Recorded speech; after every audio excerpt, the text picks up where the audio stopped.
ശുദ്ധാക്ഷരങ്ങളിലേക്ക് പ്രിയപ്പെട്ടവരെ വീണ്ടും സ്വാഗതം. സഭയിൽ തിരുശേഷിപ്പായി ഒരു നാവ് പിന്നിൽ അവശേഷിപ്പിച്ച് കടന്നുപോയ ഒരു വിശുദ്ധനുണ്ട്. എല്ലാവർക്കും പ്രിയങ്കരൻ, ഏറ്റവും പ്രശസ്തൻ വിശുദ്ധ അന്തോനീസ്.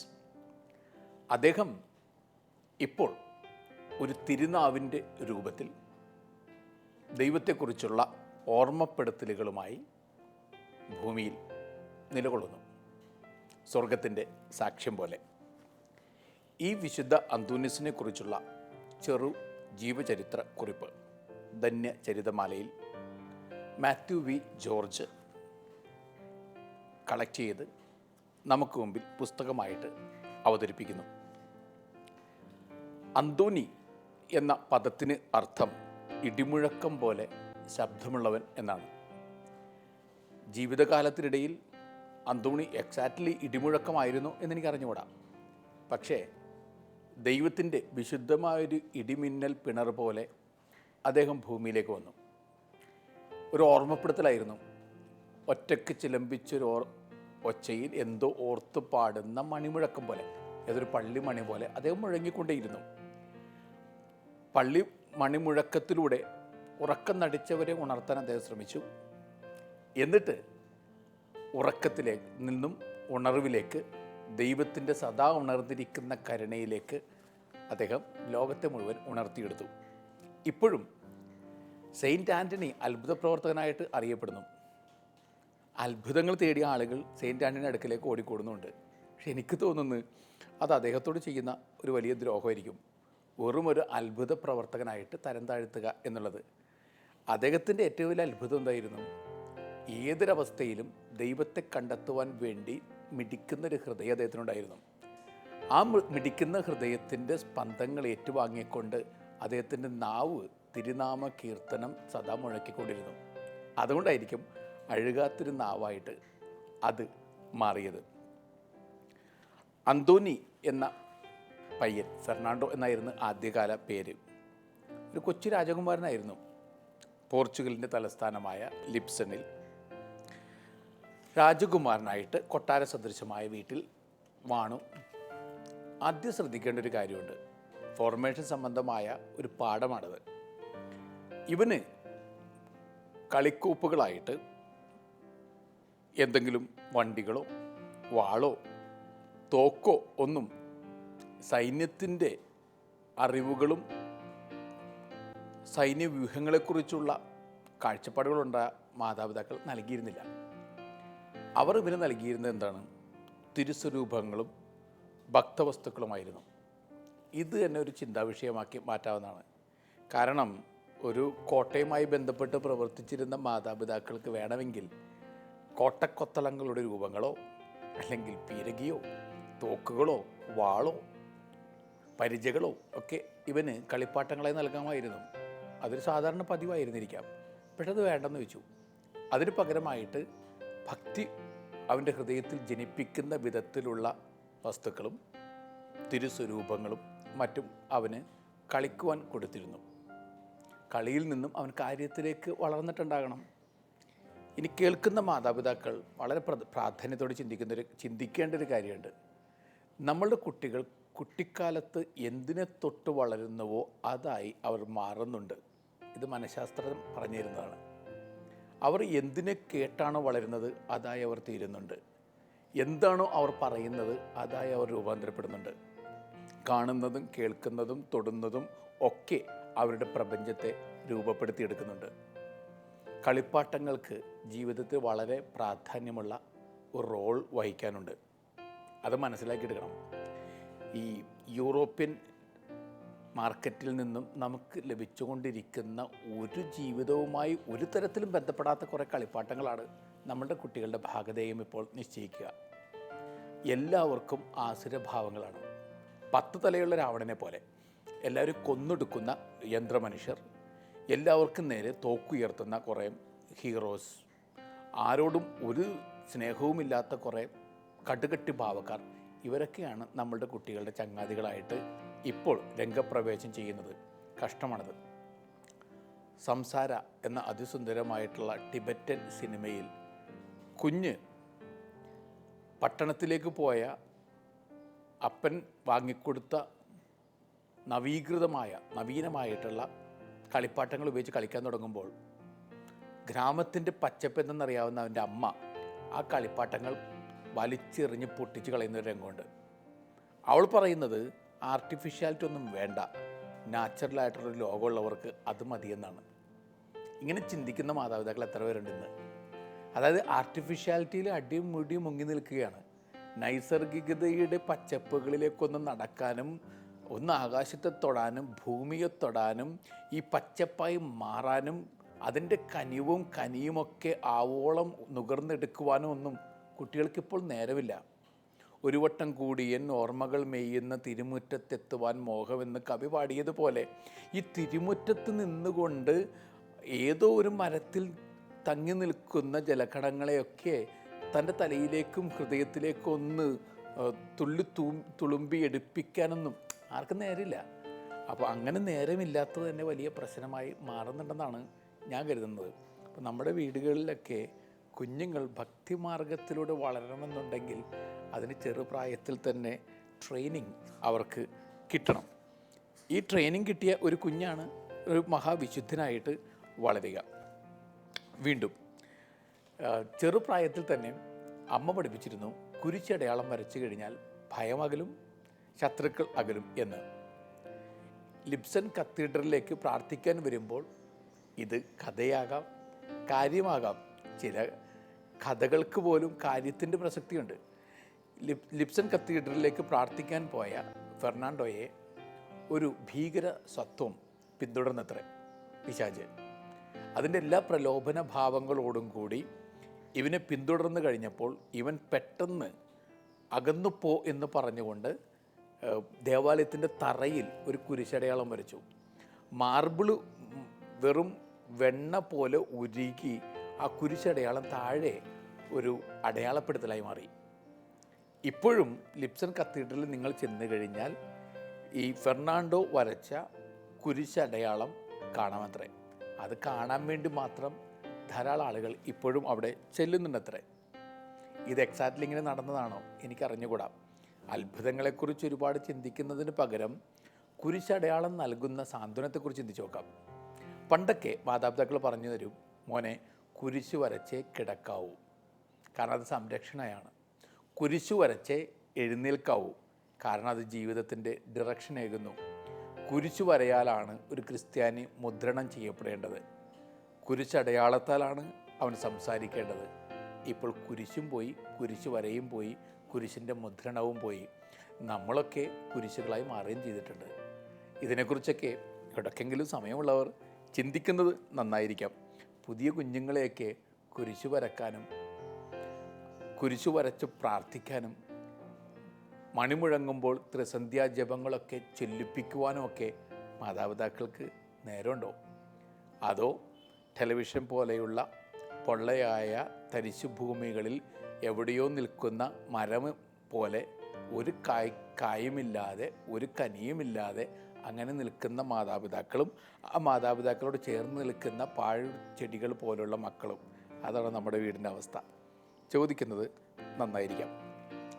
സൈന്യാധിപനാകണം ഫെർണാണ്ടോ എന്നാണ് മാതാപിതാക്കളും കൂട്ടുകാരൊക്കെ നിശ്ചയിച്ചിരുന്നത്രേ. സൈന്യാധിപനാകണമെന്ന് ഇവനും ആഗ്രഹമുണ്ടായിരുന്നു. പക്ഷേ ഇവൻ ലത്തീൻ പഠിക്കാൻ തുടങ്ങി. അപ്പോൾ ആളുകൾ ചോദിച്ചു, ഒരു സർവ്വ സൈന്യാധിപനാകാൻ ഒരുങ്ങേണ്ടവൻ ലത്തീൻ പഠിച്ചൊരുങ്ങുന്ന എന്തിനാണ്? ലത്തീൻ പഠിക്കേണ്ട ആവശ്യമില്ലല്ലോ. അവൻ പറഞ്ഞു, എനിക്ക് സൈന്യാധിപനാകണം, പക്ഷെ ഞാൻ ഉദ്ദേശിക്കുന്ന രീതിയിൽ സൈന്യാധിപനാകണമെന്നുണ്ടെങ്കിൽ ലത്തീൻ പഠനം പഠിച്ചേ എടുത്തേ തീരൂ. കാരണം അവൻ ഉദ്ദേശിക്കുന്നത് ക്രിസ്തുവിൻ്റെ സൈന്യാധിപനാകണം എന്നാണ്. അതിനുവേണ്ടി പുരോഹിത വഴിയിലേക്ക് സഞ്ചരിക്കണമെന്നുണ്ടെങ്കിൽ സെമിനാരിയിൽ ചേർന്നാൽ ലത്തീൻ പഠനം അത്യാവശ്യമാണ്. അതുകൊണ്ട് നേരത്തെ തന്നെ അവൻ പ്രിപ്പറേഷൻ ആരംഭിച്ചിരുന്നു. ഒരാളുടെ ജീവിതത്തെ നേരത്തെ തന്നെ പ്ലാൻ ചെയ്ത് പദ്ധതികൾ ഒരുക്കി ദൈവത്തിൻ്റെ കാൽക്കൽ സമർപ്പിക്കുകയാണ്. ദൈവമേ, ഇതാ ഞാൻ നിൻ്റെ കയ്യിലെ പെൻസിൽ പോലെ എന്നെ ഉപയോഗിക്കുക, എന്നെക്കൊണ്ട് കമനീയമായ ചിത്രങ്ങൾ വരച്ച് എടുക്കുക എൻ്റെ കർത്താവേ എന്ന് പ്രാർത്ഥിച്ചുകൊണ്ട് ഒരാൾ ആശ്രമ ജീവിതത്തിലേക്ക് ഇദ്ദേഹം പ്രവേശിക്കുന്നു. ആദ്യം അഗസ്റ്റീനോ സന്യാസ സഭക്കാരുടെ ലിസ്ബണിലെ സെയിൻറ്റ് വിൻസെൻ്റ് ആശ്രമത്തിലാണ് അദ്ദേഹം താമസിക്കുക. അന്ന് ആശ്രമാംഗമായിട്ടല്ല അദ്ദേഹം താമസിക്കുക, ഒരു അതിഥിയായിട്ടാണ്. അതിഥിയായിട്ട് ആശ്രമത്തിൽ ഈ രാജകുമാരൻ താമസം ആരംഭിച്ചു എന്നറിഞ്ഞ് അന്നു മുതൽ സുഹൃത്തുക്കളും ബന്ധുക്കളൊക്കെ പിന്തിരിപ്പിക്കുവാൻ വേണ്ടി വരികയായി. പിന്നിലെ പാത ചോദിച്ചു പോകുമോ, മുന്നിലെ പാത ചോദിച്ചു പോരുമോ എന്ന് കവി എഴുതുന്നുണ്ട്. പിന്നിലെ പാത പോകുമോ എന്നൊരു ചോദ്യമാണ്. ഈ ചോദ്യം ചോദിച്ചുകൊണ്ടാണ് ബന്ധുക്കളും സുഹൃത്തുക്കളൊക്കെ എത്തിയത്. അവർ പറയുന്നു, ഇത്ര കമനീയമായ വഴികൾ വെടിഞ്ഞ് നീ പോകുമോ, പോകണോ? അപ്പോൾ മുന്നിലെ പാത അത് സമർപ്പണത്തിൻ്റെ പാതയാണ്. അവൻ്റെ ഉള്ളിൽ വല്ലാത്ത സ്വരമുഴക്കെയാണ്, പോരുമോ, പോരണം, മുന്നോട്ട് വരണം.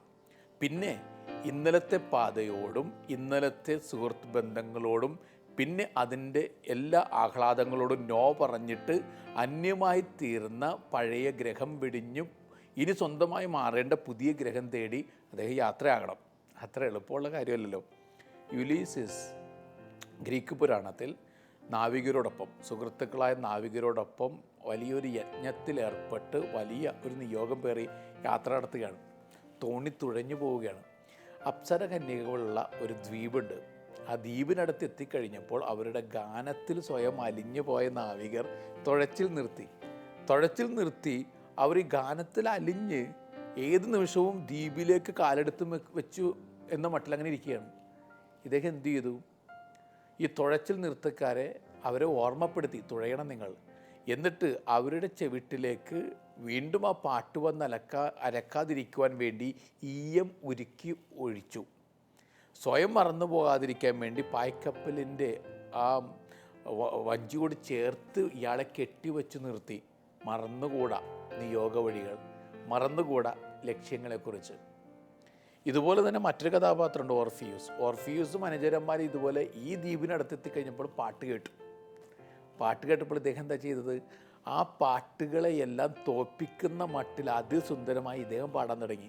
ഈ പാട്ടിൻ്റെ ഉച്ചസ്ഥായിയിൽ മറ്റ് പാട്ടുകളുടെ കീഴ്സ്ഥായികളൊക്കെ ഇല്ലാതായിപ്പോയി. അങ്ങനെ ഒരാൾ ഏത് പ്രതിബന്ധത്തെക്കാൾ ഉയരുകയാണ്, വളരുകയാണ്. ഇത് തന്നെയാണ് ഫെർണാണ്ടോ ചെയ്യുക. സുഹൃത്തുക്കളും ബന്ധുക്കളും പിന്തിരിപ്പൻ വാക്കുകളുമായിട്ട് പിൻകാലിൽ ഒരു വലിയുമായിട്ട് എത്തിച്ചേർന്നു. പക്ഷേ അവരെയൊക്കെ തോൽപ്പിക്കാൻ സാധിക്കുന്ന വിധത്തിൽ ഉറച്ച ബോധ്യത്തോടു കൂടി ഉറച്ച ചുവടുകൾ ഫെർണാണ്ടോയ്ക്കുണ്ടായിരുന്നു. അദ്ദേഹം തീരുമാനിച്ചുറച്ചിരുന്നു വൈദികരാകണമെന്ന്. ആ തീരുമാനത്തിൽ ഒരു കാറ്റഗറിക്കൽ യെസ് പറയാനും റാഡിക്കൽ നോ പറയാനും അദ്ദേഹത്തിന് ബോധ്യവും ഉണ്ടായിരുന്നു, ഉറച്ച ബോധ്യം. പിന്നീട് 1219 വൈദികവട്ടം അദ്ദേഹം സ്വീകരിക്കുന്നു. ഹോളിക്കോസ് ആശ്രമത്തിൽ വെച്ച് തന്നെയായിരുന്നു പ്രഥമ ദിവ്യബലി അർപ്പണവും. ഈ പ്രഥമ ദിവ്യബലി അർപ്പണ നേരത്താണ് നമ്മളൊക്കെ സെയിൻറ്റ് ആൻ്റണിയുടെ തിരുസ്വരൂപത്തിൽ കാണുന്ന വിധത്തിലുള്ള അത്ഭുതം സംഭവിക്കുക. തിരുവോസ്തി എടുത്ത് ഉയർത്തി അദ്ദേഹം പ്രാർത്ഥന വചനങ്ങൾ ചൊല്ലുന്നു. പെട്ടെന്ന് ഉള്ളിനുള്ളിലെ ആഗ്രഹം, എൻ്റെ ഈശോയെ, നീ യഥാർത്ഥ രൂപത്തിൽ എൻ്റെ അടുത്തേക്കൊന്ന് വന്നിരുന്നെങ്കിൽ. ഈ ഒരു പ്രാർത്ഥന ഹൃദയത്തിൻ്റെ ഒരു അർപ്പണമായി മാറിക്കഴിഞ്ഞപ്പോൾ അത്ഭുതം സംഭവിക്കുന്നു. ഉണ്ണി യേശുവെ എടുത്തുയർത്തുന്ന മട്ടിലുള്ളൊരു തോന്നൽ. കൈകൾക്ക് വല്ലാത്ത ഭാരം തോന്നുന്നു. കുറച്ച് കഴിഞ്ഞപ്പോൾ നോക്കുമ്പോൾ തിരുവോസ്തിക്ക് പകരമായിട്ട് ഉണ്ണി ഈശോ ചിരിച്ചുകൊണ്ട് നറുനിലാവിൻ്റെ ചിരിയോടുകൂടി ഉണ്ണി ഈശോ അവിടെ ഇരിക്കുന്നു. ദിവ്യമാതാവിൻ്റെ കരങ്ങളിൽ എന്നോണം സുസ്മേരവദനും ശാന്തനുമായ ഉണ്ണീശോ തൻ്റെ കരങ്ങളിൽ അദ്ദേഹം ആഹ്ലാദ കണ്ണീരോടുകൂടി തൻ്റെ ഫസ്റ്റ് മാസ് ചൊല്ലി. അത് അദ്ദേഹത്തിൻ്റെ ജീവിതത്തിലെ ഫസ്റ്റ് മാസം, ബെസ്റ്റ് മാസം, ലാസ്റ്റ് മാസം പോലെ ആയിരുന്നു. അങ്ങനെ തന്നെ വേണം ഓരോ കുർബാനയും. സങ്കീർത്തനത്തിൽ എഴുതി വെച്ചിട്ടുണ്ട്, പുരോഹിത, നിൻ്റെ ജീവിതത്തിൽ ആദ്യത്തെ കുർബാനയും അന്ത്യ കുർബാനയും ഏക കുർബാനയും എന്ന മട്ടിൽ ഈ ബലി അർപ്പിക്കുക എന്ന്. അങ്ങനെ ബലി അർപ്പിക്കുമ്പോൾ തിരുവോസ്തി യേശുവായി മാറുന്നുണ്ട്. അങ്ങനെയുള്ള അനുഭവം എത്ര പേർക്കുണ്ട്? നമ്മളൊക്കെ ഓരോ ദിവസവും കുർബാന അർപ്പിക്കുമ്പോൾ ഇതെൻ്റെ ആദ്യ ബലിയായിരിക്കണം ദൈവമേ, ഇതെൻ്റെ അന്ത്യബലി പോലെ ആയിരിക്കണം ദൈവമേ, ഇതെൻ്റെ ജീവിതത്തിലെ ഏകബലിയായിരിക്കണം എന്നൊക്കെ പ്രാർത്ഥിക്കാൻ സാധിക്കുന്നുണ്ടോ? വീണ്ടും വേറെ ചോദ്യങ്ങളൊക്കെയാണ്. ചോദ്യത്തിനൊക്കെ ഉത്തരം കണ്ടെത്താൻ ശ്രമിക്കുമ്പോൾ ജീവിതത്തിൽ കുറച്ചുകൂടി വസന്തകാലത്തിൻ്റെ സുഗന്ധം വന്ന് നിറയുമായിരിക്കാം. ഇദ്ദേഹം പഠനത്തിൽ അതികേമനായിരുന്നു എന്ന് എല്ലാവരും സാക്ഷ്യപ്പെടുത്തുന്നുണ്ട്. അതോടൊപ്പം തന്നെ പല ഭാഷകളിൽ വൈദഗ്ധ്യം ഇദ്ദേഹത്തിനുണ്ടായിരുന്നു. ലത്തീൻ, പോർച്ചുഗീസ്, ഫ്രഞ്ച്, സ്പാനിഷ്, ഇറ്റാലിയൻ ഈ ഭാഷകളിലൊക്കെ സെയിൻറ്റ് ആൻ്റണി അതിനിപുണനായിരുന്നത്രേ. ചില ആളുകൾക്കൊക്കെ ലാംഗ്വേജ് വാക്കുകൾ കൊണ്ട് അമ്മാനമാടാനുള്ള കപ്പാസിറ്റി ഉണ്ടാവും. അങ്ങനെയുള്ള കപ്പാസിറ്റിയുള്ള ഒരു വ്യക്തിയായിരുന്നു സെയിൻറ്റ് ആൻ്റണി. വാക്കുകൾ കൊണ്ട് ഒരു മാന്ത്രിക ലോകം തീർക്കുവാൻ കുട്ടിക്കാലത്ത് തന്നെ അദ്ദേഹത്തിന് സാധിച്ചിരുന്നു. നല്ലൊരു കഥ പറച്ചിലുകാരനായിരുന്നു. കഥ പറയുന്നതിനോടൊപ്പം തന്നെ സത്യത്തോട് മാത്രമേ പറയൂ എന്ന ശാഠ്യമുണ്ടായിരുന്നത് കൊണ്ട് സത്യത്തിൻ്റെ ലോകത്തിലേക്ക് നേർവരകളിലൂടെ നയിക്കുവാനായിട്ട് അദ്ദേഹത്തിന് സാധിച്ചിരുന്നു. ഈ ഒരു കപ്പാസിറ്റി തന്നെയാണ് അദ്ദേഹത്തെ ഒരു വലിയ പ്രസംഗകനാക്കി മാറ്റിയത്. ആഫ്രിക്കയിലേക്ക് മിഷനറിയായി പോകാനായിരുന്നു ആഗ്രഹം. ഒരുങ്ങി മനസ്സോട് ശരീരം കൊണ്ടും. പക്ഷേ അദ്ദേഹം കയറിയ കപ്പൽ അവിടെ എത്തിച്ചേർന്നില്ല. പിന്നെ രോഗാതുരനായി അദ്ദേഹം മാറി. അതുകൊണ്ട് പാതി വഴിയിൽ വെച്ച് പാതി നൊന്ത ഹൃദയത്തോടു കൂടി ഇദ്ദേഹത്തിന് മടക്കയാത്ര നടത്തേണ്ടി വന്നു. മിഷനറി ആവുക എന്നുള്ള അദ്ദേഹത്തിൻ്റെ സ്വപ്നം അവിടെ സാക്ഷാത്കരിക്കപ്പെട്ടില്ല. പക്ഷേ അദ്ദേഹം മിഷനറിയായി മാറിയത് പ്രസംഗകൻ എന്ന രീതിയിലാണ്. 1222 സെപ്റ്റംബർ മാസം ഫ്രാൻസിസ്കൻ സഭയിലെ ഏതാനും വൈദിക വിദ്യാർത്ഥികൾ അവർ അഭിഷിക്തരാവുകയാണ്. അന്ന് പ്രസംഗിക്കാമെന്ന് ഏറ്റിയിരുന്ന വികാർ ജനറൽ അസുഖനിമിത്തം വന്നു ചേർന്നില്ല. കുർബാനയ്ക്ക് തൊട്ടു മുമ്പാണ് ഈ അറിയിപ്പുണ്ടായത്. പ്രസംഗകൻ എത്തിച്ചേരില്ല. എന്തു ചെയ്യും? എന്തുകൊണ്ടോ ഈ യുവ വൈദികനെ ഒന്ന് ട്രൈ ചെയ്യാൻ, ലക്ക് പരിശോധിക്കാൻ മറ്റുള്ളവർ തീരുമാനിച്ചു. നിർബന്ധപൂർവ്വം പറഞ്ഞു പ്രസംഗിക്കണമെന്ന്. അദ്ദേഹം വലിയ തയ്യാറെടുപ്പൊന്നും നടത്തിയിരുന്നില്ല എന്ന് തീർച്ചയാണല്ലോ. പക്ഷേ ഒബീഡിയൻസിന് പ്രാധാന്യമുള്ളതുകൊണ്ട് അദ്ദേഹം പ്രസംഗിക്കാമെന്നേറ്റു. ആ പ്രസംഗം ആത്മാവിൻ്റെ ചിറകിൽ പറക്കുന്ന ഒരാളുടെ പ്രസംഗം പോലെയായിരുന്നു. നേരെ ഹൃദയത്തിലേക്ക് ചെന്നു. ഹൃദയത്തെ കൊത്തിയെടുത്ത് വീണ്ടും ദൈവത്തിൻ്റെ ആകാശത്തേക്ക് പറന്നുയർന്നു. കേട്ടവർക്കൊക്കെ അസ്വസ്ഥതയും സ്വസ്ഥതയും ഒരുപോലെ ഉണ്ടായി. കേട്ടവർക്കൊക്കെ ദൈവത്തെ തൊട്ടൊരനുഭവമുണ്ടായി. പിന്നെ സ്വർഗത്തോടൊപ്പം ചേർന്നൊരനുഭവമുണ്ടായി. നല്ല പ്രസംഗങ്ങൾ ഇങ്ങനെയാണ് ഉണ്ടാവുക. ഫ്രാൻസിസ് അസീസി സെയിൻറ്റ് ആൻ്റണിയെക്കുറിച്ച് പറഞ്ഞു, നമുക്കിതാ ഒരു മെത്രാൻ ഉണ്ടായിരിക്കുന്നു നമ്മുടെ സഭയിൽ. നമുക്ക് ആധികാരികമായ ഒരു മെത്രാൻ ഉണ്ടായി എന്ന മട്ടിൽ. അത് മറ്റുള്ളവരെ ചിരിയിലേക്ക് നയിച്ചുവെങ്കിലും ഫ്രാൻസിസ് അസീസി അദ്ദേഹത്തെ ജീവിതകാലം മുഴുവൻ ബിഷപ്പ് എന്ന് തന്നെയാണ് വിളിച്ചിരുന്നത് അത്രേ. എന്നാൽ സെയിൻറ്റ് ആൻ്റണി തൻ്റെ ജീവിതത്തിന് നൽകിയ നിർവചനം എന്താണ്? അയാൾ പറയുന്നു, എന്താണ് വിശുദ്ധി എന്ന് പറയുന്നത്? അവൻ്റെ ആജ്ഞ ഹൃദയത്തിൽ പ്രതിധ്വനിക്കുമ്പോൾ ഒരാൾ ധ്യാനത്തിൽ നിന്നും ഉണർന്ന് അവൻ നിയോഗിക്കുന്നിടത്തേക്ക് പോകുന്നു. അതാണ് അയാളുടെ നിയോഗം. അവൻ്റെ ആജ്ഞ ഹൃദയത്തിൽ പ്രതിധ്വനിക്കണം. എന്നിട്ട് അവൻ പറയുന്ന വഴികളിലൂടെ ചരിക്കണം. അവൻ്റെ കൈ പിടിക്കണം. പതുക്കെ അവനിൽ ഒരാൾ എത്തിച്ചേരും. ഇത് തന്നെയാണ് ഒരു പുരോഹിതൻ്റെ ജീവിതത്തിലുണ്ടാകുന്ന മെറ്റമോർഫോസിസ് എന്ന് പറയുന്നത്. ഒരാൾ ക്രിസ്തുവായി രൂപാന്തരപ്പെടുകയാണ്. ഒരാൾ ക്രിസ്തുവായി രൂപാന്തരപ്പെടുന്നതിന് തടസ്സമായ കാര്യങ്ങൾ കണ്ടെത്തി ഇല്ലാതാക്കുക. അതാണ് പൗരോഹിത്യ വഴിയിൽ ചരിക്കുന്ന ഏവരും എല്ലാ ദിവസവും ചെയ്തുകൊണ്ടേ ഇരിക്കേണ്ടത്. ഇനി ഇദ്ദേഹം അതിശക്തമായ പ്രസംഗമൊക്കെ നടത്തിയിരുന്നു എന്ന് കരുതി ചെല്ലുന്നിടങ്ങളിലൊക്കെ ആളുകൾ അദ്ദേഹത്തെ സ്വീകരിച്ചിരുന്നു എന്ന് കരുതരുത്. സത്യത്തിൽ എന്തായിരുന്നു നല്ല പ്രസംഗം? ഉച്ചത്തിലായി പോകുന്ന ആത്മകഥമാണ് നല്ല പ്രസംഗം. ഞാൻ എൻ്റെ പ്രസംഗങ്ങളൊക്കെ എന്നോട് തന്നെയാണ് ചെയ്തിട്ടുള്ളതെന്നാണ് എൻ്റെ ഒരു ഉറച്ച വിശ്വാസം. കാരണം നമ്മുടെ അകത്ത് തന്നെ നമ്മളെ നന്നാക്കാൻ പറ്റാത്ത വിധത്തിലുള്ള ഒച്ചയും കോലാഹലവും ബഹളമൊക്കെ നിറഞ്ഞുകൊണ്ടിരിക്കുമ്പോൾ നമ്മളോട് തന്നെ നമ്മൾ പറയുകയാണ്, നന്നാകാൻ വേണ്ടി ഒച്ചത്തിലങ്ങ് പറഞ്ഞുകൊണ്ടിരിക്കുകയാണ്. ആ ഒച്ചത്തിലായി പോകുന്ന ആത്മകഥ മറ്റുള്ളവർ കേൾക്കുന്നു. അതാണ് പ്രസംഗം എന്നാണ് എൻ്റെ തോന്നൽ. ഇദ്ദേഹവും പ്രസംഗിച്ചുകൊണ്ടിങ്ങനെ നടക്കുമ്പോൾ എല്ലാവരും ഒന്നും കേട്ടിട്ടൊന്നുമില്ല. പണ്ടത്തെ ഒരു താപസൻ ഒച്ചയെടുത്ത് പ്രസംഗിച്ചുകൊണ്ട് നടക്കുകയാണ്. ആരും കേൾക്കുന്നില്ല, ചന്തസ്ഥലത്താണ്. അപ്പോൾ ആരും ചോദിച്ചു, ഒരാളും നിങ്ങളുടെ പ്രസംഗം കേൾക്കുന്നില്ല. അവരെല്ലാവരും അതിൻ്റെ എതിർവാദങ്ങളാണ് നിൽക്കുകയാണ്. പിന്നെ നിങ്ങൾ എന്തിനാ ഇത്ര ഒച്ചക്ക് സംസാരിക്കുന്നത്? അദ്ദേഹം പറഞ്ഞു, അയ്യോ, അവർക്ക് വേണ്ടിയല്ല ഞാൻ പ്രസംഗിക്കുന്നത്. അവരിത്ര ഒച്ചത്തിൽ ലോകത്തിൻ്റെ ഭാഷയിൽ സംസാരിക്കുമ്പോൾ ഞാൻ എന്നെ തന്നെ മറന്ന് അവരുടെ ഭാഷ സ്വീകരിക്കാൻ ഇടവരുവാതിരിക്കാൻ വേണ്ടി ഞാൻ എന്നോട് തന്നെ ഉച്ചത്തിൽ, അവരെക്കാൾ ഉച്ചത്തിൽ സംസാരിച്ചുകൊണ്ടിരിക്കുകയാണ്. അങ്ങനെ തന്നെ സെയിൻറ്റ് ആൻ്റണിയും ചെയ്തിട്ടുണ്ട്. അദ്ദേഹം ഒച്ചത്തിൽ സംസാരിച്ചുകൊണ്ട് തെരുവിലൂടെയൊക്കെ നടന്നു. പലപ്പോഴും കല്ലേറൊക്കെ ഉണ്ടായിട്ടുണ്ട്. ഒരിക്കൽ റിമിനി നഗരത്തിൽ അദ്ദേഹം പ്രസംഗിക്കാൻ ചെന്നപ്പോൾ ഒരൊറ്റയാൾ പോലും പ്രസംഗം കേൾക്കാൻ തയ്യാറായി എത്തിയില്ല. പിന്നെ അത്ഭുതങ്ങളുടെ ഒരു കാഴ്ചയാണ്. ആ പ്രസംഗം കേൾക്കുവാൻ വേണ്ടി പൂച്ചകളും പട്ടികളും ആടുകളും കോഴികളും പശുക്കളും കടലിലെ മത്സ്യങ്ങളും വരെ ഒത്തുചേർന്നത്രേ.